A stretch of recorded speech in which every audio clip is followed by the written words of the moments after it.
Hi, I'm Lynn White. I'm with Butler Soil and Water Conservation District, and today we're going to talk about rocks. Now, there's a ridiculous number of different types of rocks out there, and so sometimes it makes it easier to look at the things that the rocks are made from before we focus on the rocks themselves. So we're going to look at the minerals first. So rocks are made from minerals, and there's a few rules that something has to follow if it's going to be a mineral. And one of those rules is that it is found in nature. So it's not something that we're building in a factory. It's something that nature is creating from atoms. It's making them from the elements that are out there. So I'm sure you've all seen a periodic table of elements before.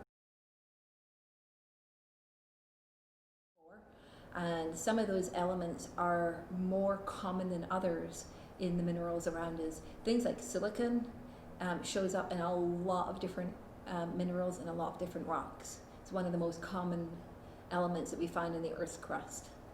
Oxygen is also another one that's found because it combines with a lot of the other elements to make minerals. So there's lots of different kinds of minerals out there, but they're all made by nature. And one thing that has to be true is that they're all solid.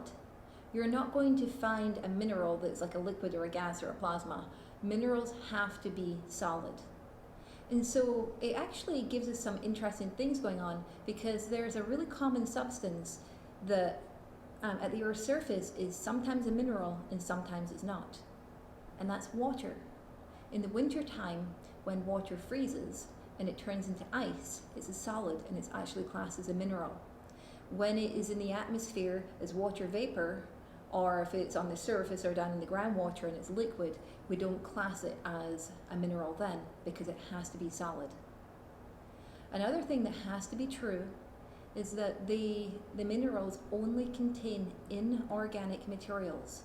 That means they do not contain anything from living or once living things. So there's no like dead plants and animals in a mineral. They are inorganic substances. So far we have them as found in nature, solid, inorganic.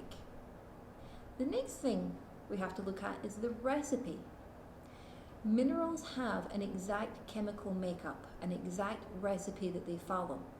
And that means if we were to take a mineral that we found outside, like if you went outside and found a piece of quartz, and then you went on vacation somewhere, like maybe you went to Hawaii or Australia or Scotland, where I'm from, and you found a piece of quartz there, it would follow the exact same recipe. If you got to travel to the moon and you found a piece of quartz there, it would follow the exact same recipe. Even if you were to take that mineral and break it in half and look at both halves, it would be identical. So the recipe is identical throughout that mineral. The last one that has to be true for a mineral to be a mineral is that they have a crystalline structure.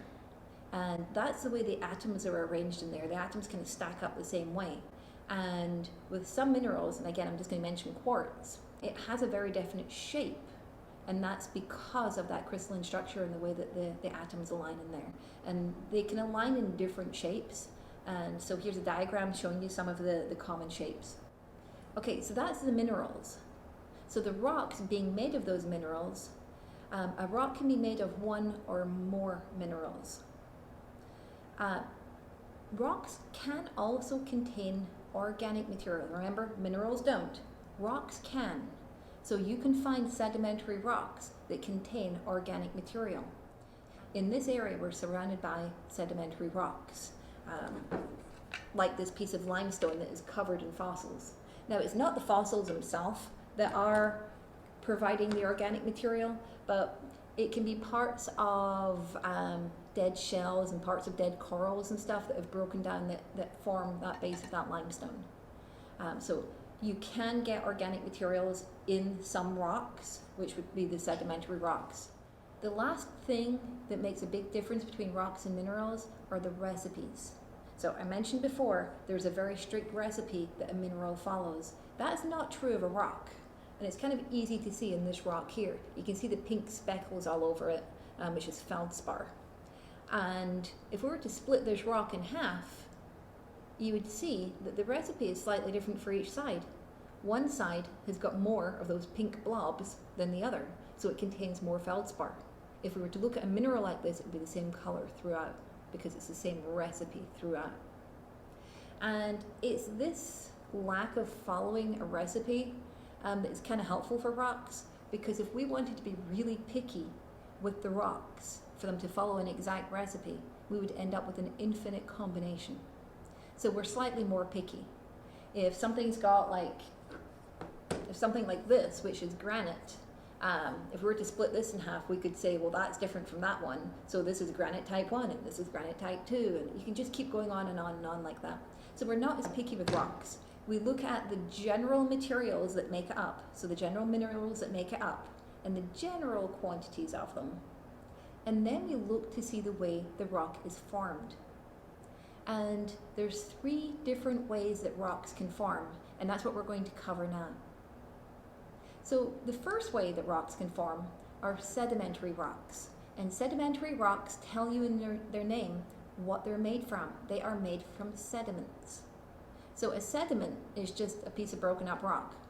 It could be the smallest size of broken up rock, which is clay or silt or sand or gravel or pebbles or cobbles or boulders. It's just different names for different sizes of rocks. And we're used to seeing those sediments dropped off in layers. Like you can see the layers pretty well in this rock. So we're used to seeing those layers. So a layer of rock was deposited, or a layer of sediment was deposited, and another layer of sediment, and another layer of sediment. And eventually the weight of all those layers of sediment compacted together and formed rock. Compaction is not the only way that sedimentary rocks can form. This is a sedimentary rock. And you can see it's got all sorts of different sizes of sediments in there. Nature has cemented those together. So it wasn't me going to the store and buying the materials to mix up a batch of cement. Nature did this itself. And so we've got from pebbles all the way down to some pieces of very fine sand in here. This is another one that is it's called a conglomerate, and it's made through cementation. So a conglomerate is a type of sedimentary rock where nature has cemented those different sediments together. So we have 2 different kinds of sedimentary rocks. You have sedimentary rocks that are layers that have compacted, or sedimentary rock cemented together. So there's compaction and there's cementation, are 2 different ways that sedimentary rocks can form. So that was our sedimentary rocks. If we were to put those sedimentary rocks under extreme heat, they would begin to melt. And if they melt and become liquid, they'll become magma or lava. So they're no longer solid rock. They're going to be magma or lava. And magma and lava can both cool and harden, and they'll form igneous rocks. Now, magma and lava are kind of different things. One is found inside the volcano, and one is found outside the volcano. So the magma is found inside. So you can get magma chambers of hot, molten rock. And over time, those magma chambers can actually begin to cool. And so if they cool and harden, magma can turn into an igneous rock. And this happens inside the volcano. And so we would call that an intrusive igneous rock. Intrusive because it's inside. When that magma, if it didn't cool and harden, when that magma exits the volcano, we call it lava. So when it's on the outside, we call it lava. And lava will eventually cool and harden. And we call that extrusive igneous rock. Extrusive because it has exited the volcano.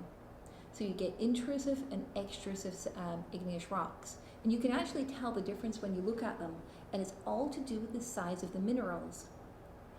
As that molten material begins to cool, minerals will form. If it cools too quickly, the minerals will be really teeny tiny. Or, in the case of obsidian, you won't actually get crystals forming at all.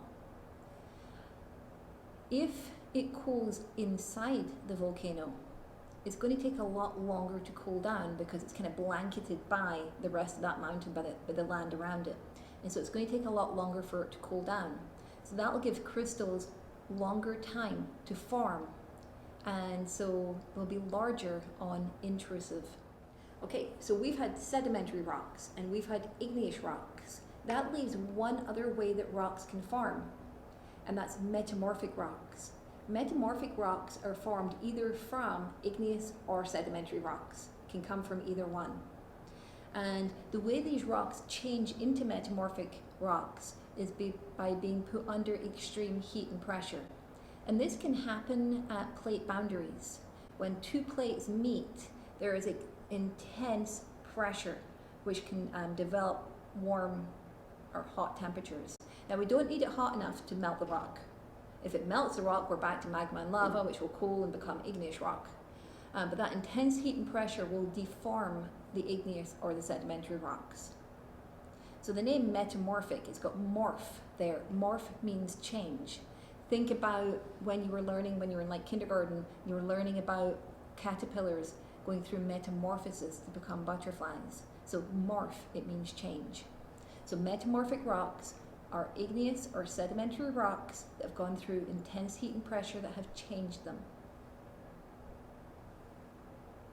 So I have a few rocks here on the table, and we'll see if we can figure out what kind they are. So I haven't mentioned this one yet. And if you look at it, you'll see that there are layers.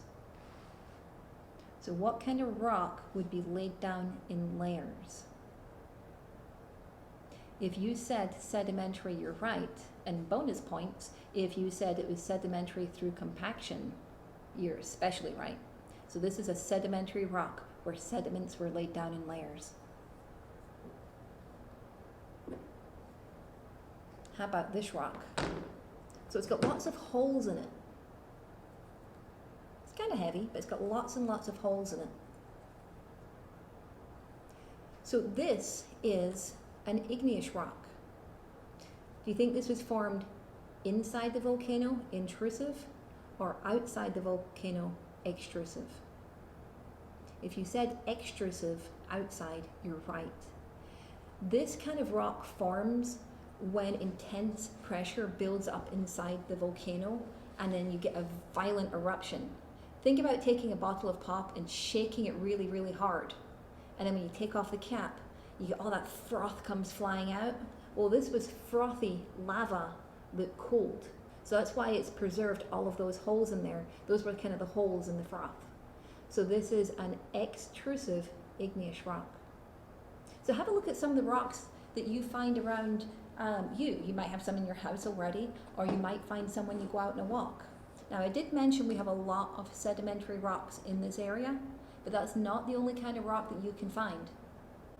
Ohio has gone through periods of glaciation in the past. And this portion of Ohio where we are in southwest Ohio, depending exactly where you're at, you've either been covered by 2 glaciers or 3 glaciers in the past. So Butler County itself, all of Butler County has been covered in 3 glaciers in the past. And those glaciers moved down here from the north and moved down from Canada. And so they brought rocks with them. So we can find rocks naturally in this area that did not form here. They were eroded, they were moved from Canada, and then they were deposited here. So those rocks went through erosion and deposition. And one of the ones that I like to find is granite. You can find pink, sparkly pieces of granite. I usually find them around creeks and stuff like that. But those were brought from Canada, and granite is an igneous rock. To have an igneous rock, you have to have volcanoes, and we don't have any here in Ohio. So that rock was brought here by nature, eroding and depositing it here from areas of Canada that have glacier, or that have had volcanoes.